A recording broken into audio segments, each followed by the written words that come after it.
Resulallah. Euzubillahimineşşeytanirracim. Değerli izleyicilerimiz, biz bugünkü günde hardayıq.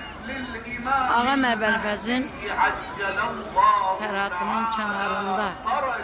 Bu Fərat adı çəkiləndə Ağa Məbəlfəz gəlir gözümüzün qabağına. Əllərində İslamın bayrağı. Ağam Əbəlfəzə xatir Allah'ım bütün hacətlərimizi qəbul eylə günə. O Fəratın üstündəki əllərində İslamın bayrağını qaldırıb ki göyə. Allah'ım həmişə bizim bayrağımızı, İslamın bayrağını, Azərbaycanın bayrağı yüksək deylə günə. Ey mənim gözəl Allah'ım, necə ki bu İslamın bayrağı əlində qaldırıb Ağam Əbəlfəz. Ağam Əbəlfəzə xatir həmişə bayrağımızı yüksək deyilə günə.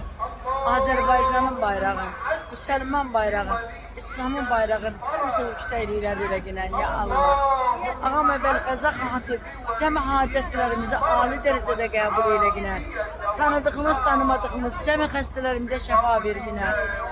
Evladı olmayanlarımıza, tanıdığımız, tanımadığımız cəmi evladı olmayanlarımıza evlad nəsib eylə günə. Bu bacımın balasına məsləhətlə ağıllı evlad nəsib eylə günə. Ya Allah. Ağam Əbəlfəzin bu Fəratın kənarında düşən qollarına xatir evlad istəyənlər məsləhətli evlad ver günə. Ya Allah.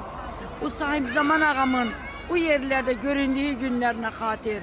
Bugün Cəfər Sadiq bağı deyilər. O yerləri ziyarət edəcək. Ey mənim gözəl Allah'ım. Ağam Əbəlfəzə xatir. Buyur sayır kimi bir dilənçi kimi əllərimizi gətiririk sənin dərgahıva. Bu qapıda əllərimizi boş geri qaytarma ginən. Ya Allah. Bu bacımın balasını tezliklə sevindir ginən. Qurbanın qəbul eylə ginən. Oğul istəyənlərimizə Əli Essalam sifətində, Ağam Əbəlfəz sifətində oğul ver ginən. Xanım istəyənlərimizə, qız istəyənlərimizə balaca Rüqiyənin sifətində. Ey mənim gözəl Allah'ım. Peyğəmbər qızının sifətində evlad nəsib eylə günə. Ya Allah. Ya Allah, sən istədiyin yerdə olaq. Bugün sən istədin, biz buradayıq. Allah Ekber kəlməsinə xatir. Bu balamın elminə Həzrəti Əli Əleyhisselamın elmindən verginə. Bu balamı, bu balaca Rüqiyəmə oxşar balamı, ay Allah. Balaca Rüqiyənin nəzərində saxla günə. Gözəl mələkim, sən hardasan? Hardasan sən? Fərət çayında. Buradan Fərət çayında.